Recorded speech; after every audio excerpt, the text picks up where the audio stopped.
Hi hello friends అందరికీ ఈరోజు వచ్చేసి నేను కాకరకాయ వేపుడు చేస్తున్నా అండి. మొన్న ఒకరోజు కాకరకాయ కర్రీ చేశాను, చాలా బాగుంది అనేసి చెప్పాను. అందరూ కూడా అలాగే రెస్పాండ్ ఇచ్చారండి. చాలా బాగా చేశారు అక్క, కాకరకాయ కర్రీ సూపర్ ఉంది అనేసి కొంతమంది చేసి కూడా ట్రై చేసామని చెప్పారు. థ్యాంక్ యూ సో మచ్ అండి. నేను చేసిన వంటలు మీరు కూడా తయారు చేసుకొని మరి బాగుందని కూడా కామెంట్ రూపంలో చెప్తూ ఉన్నారు. అలాగే ఇప్పుడు వచ్చేసి ఇది కాకరకాయ వేపుడు అండి, కర్రీ కాదు. ఇలా చూడండి, చిన్న చిన్న ముక్కలుగా కట్ చేసి పెట్టుకున్నా. దీనికైతే పైన తోలు కూడా తీయలేదండి నేను. ఇలాగే వేస్తేనే మన కాకరకాయలో చాలా బాగుంటుంది, అందుకోసం ఇలాగే చేస్తూ ఉన్నా. ఇవన్నీ ఫస్ట్ మనం ఇలా చిన్న చిన్నగా కట్ చేసి పెట్టుకున్నా అండి. ఇప్పుడు వచ్చేసి ప్యాన్ పెట్టుకుందాము. నేను వచ్చేసి ఇదే చేస్తున్నా అండి, మట్టి కుండలోనే చేస్తున్నా. చాలా బాగుంటుందని చెప్తూ ఉంటాను కదా, అందుకోసం మట్టి కుండే తీసుకున్నా అండి. ఇది కొంచెం వేడి చేస్తామండి. స్టవ్ అంటించేసి వేడి చేసి మనం కొంచెం ఆయిల్ వేద్దామండి. ఫస్ట్ ఊరినే ఓన్లీ ఆయిల్లోనే మగ్గిచ్చేదే అండి. మళ్ళీ మనం ఏం ఎక్కువ ఏది కూడా వేయాల్సిన పని లేదు. ఫస్ట్ కొంచెం వేసి ఆయిల్ వేడి చేసుకుందాం. ఫస్ట్ వేడి కానీ కొద్దిసేపు చూడండి ఫ్రెండ్స్, వేడైంది. దీంట్లోకి మనం ఏం పోపు గింజలు అవన్నీ ఏం వేయాల్సిన అవసరం లేదండి. ఓన్లీ కాకరకాయ ముక్కలు వేసేసేదంతే. ఇవి అస్సలు మనకి కాకరకాయ అన్నట్లే ఉండదండి, చాలా బాగుంటుంది ఇలా చేసుకుంటే. కాకరకాయ వేపుడు చాలా పిల్లలు తినుకోకుండా వాళ్ళు కూడా తింటారండి. అన్నీ ఇలా వేసేసి ఇప్పుడు ఆయిల్ వేసాం కదా కొంచెము, అది అన్ని ఆయిల్ అంతా మన అన్ని కాకరకాయ ముక్కలకి పట్టేలాగా ఇలా కలిపేస్తామండి. ఇలాగా ఇది కలిపి సుమారుగా మనకి ఒక 15 నిమిషాలు పడుతుందండి ఇది వేపుడు కావడానికి. ఓన్లీ దీంట్లోనే వేపుడు కావాలి కదా, ఆయిల్లో నీళ్ళు అయితే వేసేది లేదు, ఆయిల్లోనే వేపుడు కావాలి కదా, అందుకోసం ఒక 15 నిమిషాలు పడుతుందండి. ఇవన్నీ ఇలా పెట్టేసి వేపుడు చేద్దాము. మూత పెట్టేస్తాము, ఆవిరికి మగ్గిపోతాయి ఇవి. ఇలా మూత పెట్టేస్తాం ఫ్రెండ్స్. ఇలా ఫ్రెండ్స్ 5 నిమిషాల తర్వాత చూద్దాము. 5 నిమిషాలు అయింది నేను పెట్టేసి. ఇలా చూడండి, కొంచెం కలర్ వచ్చాయి. ఇంకా కూడా మగ్గాలండి, ఇంకా కనీసం 15 నిమిషాలు పడుతుంది మనకి. అది ఒకసారి చూపిద్దామనేసి ఇలా మధ్యలో ఇలా కలిస్తూ ఉన్నాను. చూడండి ఫ్రెండ్స్, మంచిగా కొంచెం కలర్ వచ్చాయి కదా.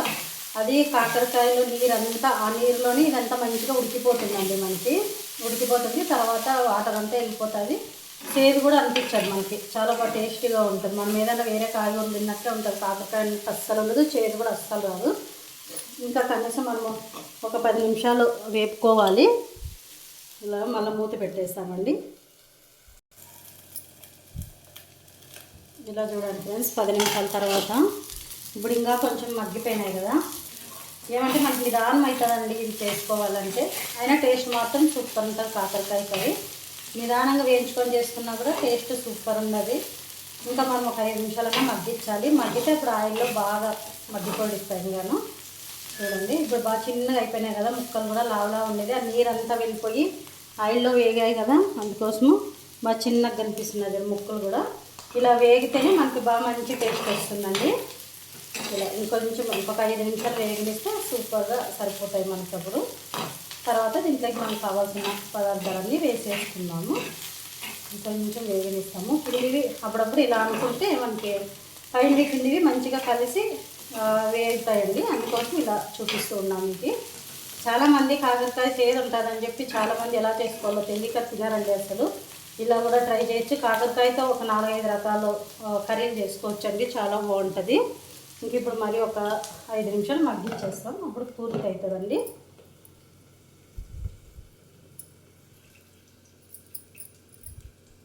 ఇలా చూడండి ఫ్రెండ్స్, చూద్దాం. ఇంకా ఇప్పటికి ఫైనల్ అయిపోయిందండి. మొత్తం నాకు 15 నిమిషాలు పట్టింది అన్ని మగ్గించడానికి.